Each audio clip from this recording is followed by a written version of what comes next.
Sabe aquela pequena pausa, quase um suspiro que a gente dá esperando uma IA gerar um texto longo?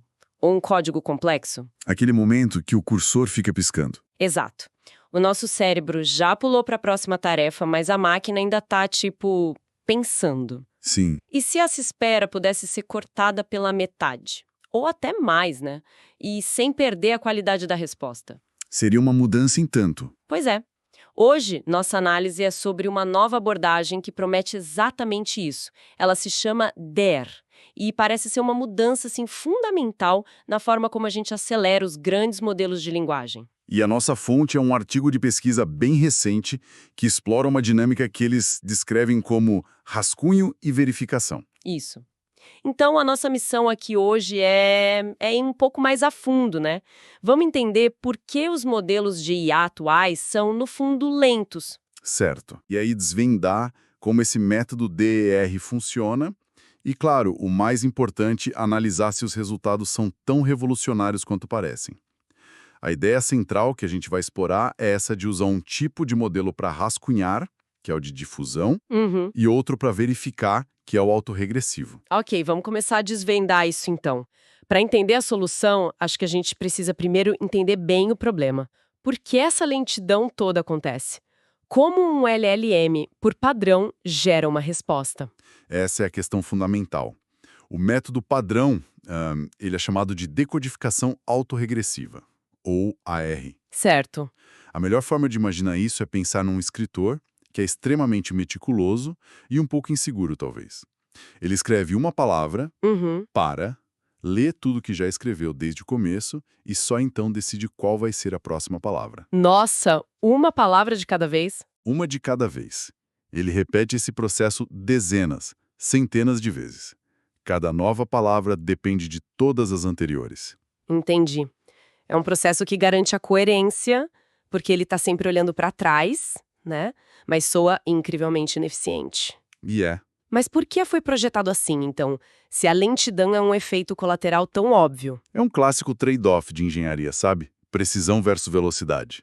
Essa abordagem sequencial, palavra por palavra, é o que dá aos modelos de linguagem essa capacidade incrível de manter o contexto, de seguir uma linha de raciocínio. De gerar textos que fazem sentido? Exatamente. A lentidão é o preço que se paga por essa precisão. Mas como você disse, em tarefas longas, tipo programação ou uma análise de dados complexa, esse preço fica muito alto. A espera aumenta a cada palavra que ele adiciona. Faz todo o sentido. E a comunidade de pesquisa, claro, não ficou parada. Já existem maneiras de tentar acelerar isso, certo? Eu li sobre a decodificação especulativa. Como isso funciona? Isso mesmo. A decodificação especulativa é a abordagem mais comum hoje em dia. O artigo usa uma analogia que ajuda muito a visualizar. Gosto de analogias. Imagina um chefe de redação, que é um gênio, super preciso, mas lento para escrever. Esse é o nosso LLM principal, o verificador. Ok, o chefão lento. Isso. Agora imagina que esse chefe tem um assistente super rápido, que é um modelo de linguagem menor, o rascunhador. Uhum. Em vez de o chefe escrever tudo do zero, o assistente digita um parágrafo inteiro de uma vez e entrega. O chefe então só precisa passar os olhos, verificar e talvez corrigir uma coisinha ou outra. Ah, então ele não escreve, ele só revisa. Exato. Ele verifica tudo em paralelo, de uma só vez, o que é muito mais rápido do que escrever sequencialmente. O tempo economizado é enorme. Essa ideia do chefe e do assistente parece genial. E bem simples. Se funciona tão bem, por que a gente precisa de uma nova abordagem? Onde é que está o ponto fraco? Aí está o ponto crucial da nossa conversa. O ponto fraco está na natureza do próprio assistente, Do rascunhador. do rascunhador. Na maioria dos métodos atuais, como o IED3 que o artigo menciona, o assistente, apesar de ser mais rápido, ele também pensa da mesma forma sequencial que o chefe. Ah, então ele tem o mesmo defeito fundamental, só que numa escala menor. Exatamente. E o que acontece quando esse assistente rápido comete um erro? É aí que o sistema todo desmorona. O artigo dá um nome técnico muito bom para isso. Colapso gradual de confiança. Colapso gradual de confiança. Pensa assim. O assistente escreve a primeira palavra do rascunho de forma errada. A segunda palavra que ele vai gerar vai ser baseada nessa primeira palavra errada. Claro. A terceira vai ser baseada nas duas primeiras, que já carregam o erro inicial. O erro não só se propaga, ele se amplifica em cascata.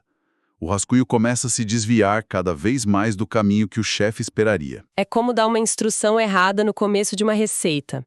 Não importa o quão bem você execute os passos seguintes, o prato final vai estar comprometido. Perfeito. E o modelo principal, o chefe, é muito sensível a isso.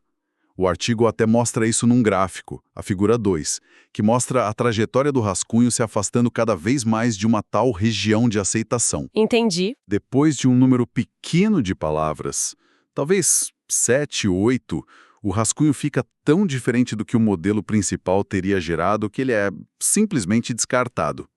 A aceleração é boa, mas é fundamentalmente limitada por essa corrente de erros. Certo, o problema está claro.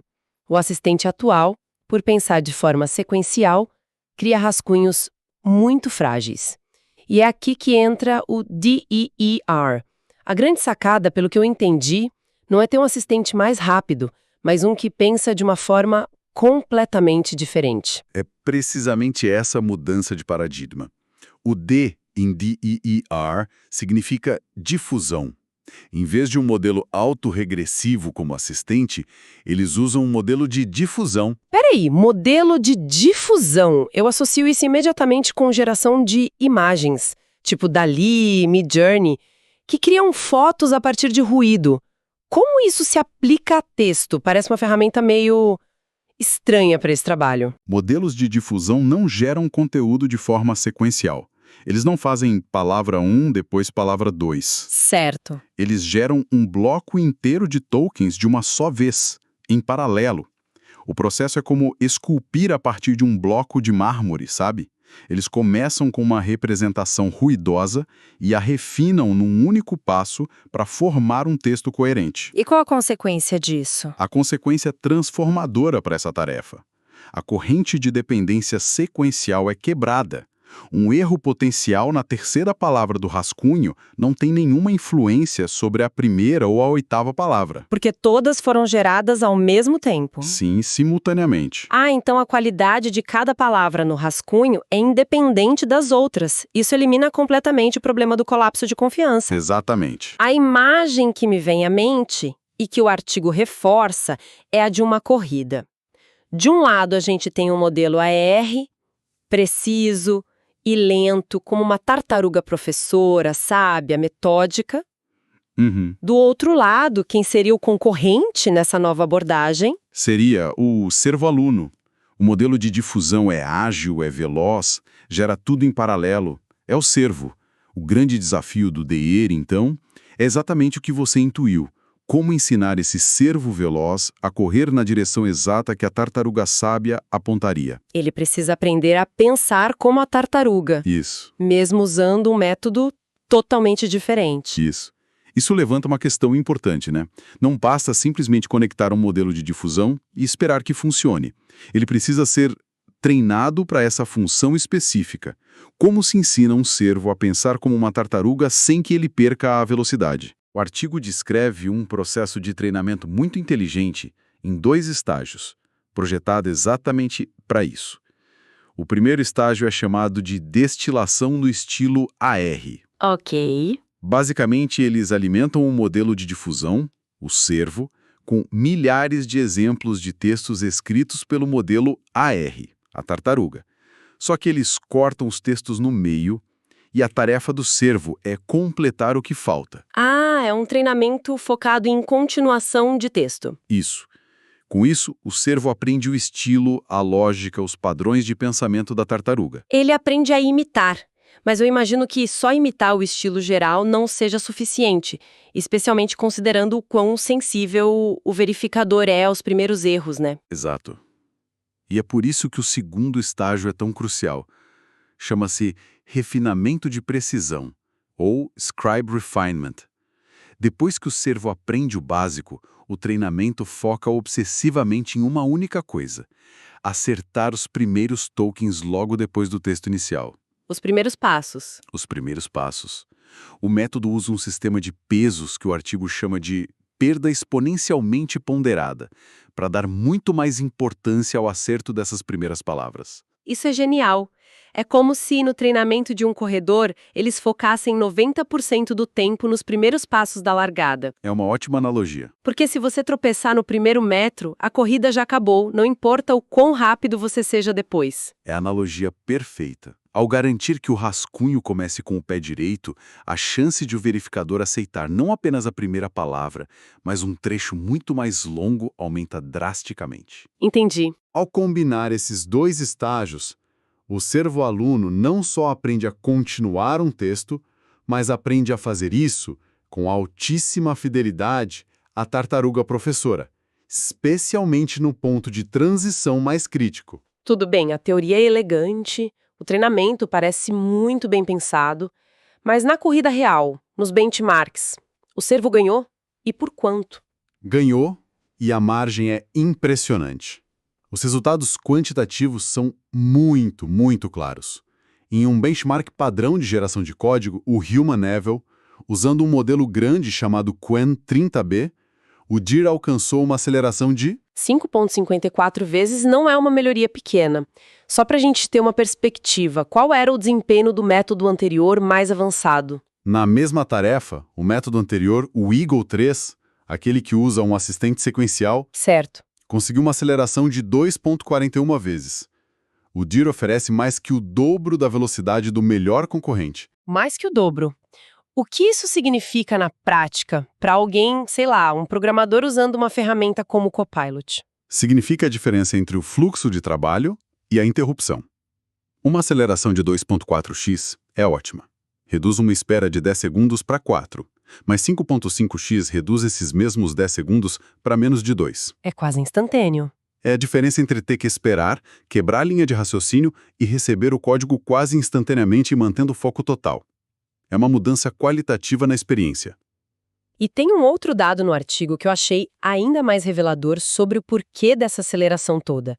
É o comprimento de aceitação, que eles chamam de TAU, o TAU. Sim, Basicamente, quantas palavras do rascunho o modelo-chefe aceita de uma vez. sim. E esse dado mostra a causa raiz da velocidade.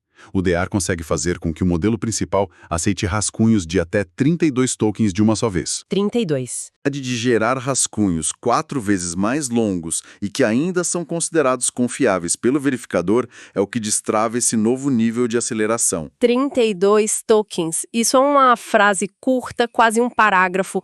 É o suficiente para mudar completamente a dinâmica da interação. A gente está saindo de uma IA que completa palavras para uma que completa ideias. Exatamente. E isso funciona em diferentes cenários ou é uma solução específica para esse modelo de código? Eles demonstraram uma generalização impressionante. A abordagem se mostrou eficaz em diferentes tamanhos de modelos, de 4 a 30 bilhões de parâmetros. E talvez o mais interessante, eles testaram numa área completamente diferente, raciocínio matemático. Ah, é? E o fascinante nesse teste é que eles usaram um rascunhador de difusão que nem sequer estava totalmente treinado para essa tarefa. E mesmo com um rascunho fraco, por assim dizer, o DIR ainda assim superou os métodos concorrentes. Isso diz muito sobre a robustez da arquitetura, né? A vantagem de eliminar a dependência sequencial no rascunho é tão fundamental que o benefício se mantém mesmo quando o assistente não é um especialista perfeito no domínio. Precisamente.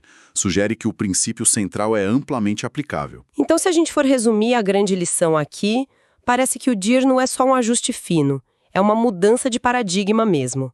É sobre trocar a ferramenta de rascunho. É isso. Sai o método sequencial, que é rápido, mas propenso a erros em cascata, e entra um método paralelo, que é inerentemente mais estável para gerar blocos de texto de uma vez. É um ótimo resumo. A principal lição do artigo é esta. Ao eliminar o acúmulo de erros, se torna possível gerar rascunhos muito mais longos e confiáveis. E rascunhos mais longos e confiáveis são a chave para destravar um nível de aceleração que simplesmente não era possível com os métodos anteriores. Sabe, para fechar, tem um último detalhe no artigo que eu achei fascinante. Quase uma nota de rodapé, que eles chamam de capacidade emergente. Ah, sim. Eles notaram que o modelo de difusão, o nosso servo, depois do treinamento do DER, aprendeu a fazer algo para que ele não foi explicitamente programado. Ele adquiriu a habilidade de regeneração confiável de blocos. Uhum. Ou seja, ele consegue pegar um trecho de código incompleto e estendê-lo de forma coerente por conta própria, como se ele estivesse completando um pensamento. É um efeito colateral muito interessante do treinamento. Ao forçá-lo a ser um bom continuador de texto, ele desenvolveu uma compreensão mais profunda de como estruturas lógicas, como o código, se estendem e se completam. E isso me leva a um pensamento final para deixar com quem nos ouve. Se treinar um modelo para ser mais eficiente acaba ensinando a ele um truque novo e útil quase por acidente, que outras habilidades inesperadas podem estar escondidas nesses sistemas, esperando para serem descobertas não através de mais poder computacional bruto, mas de métodos de treinamento mais inteligentes e criativos como este.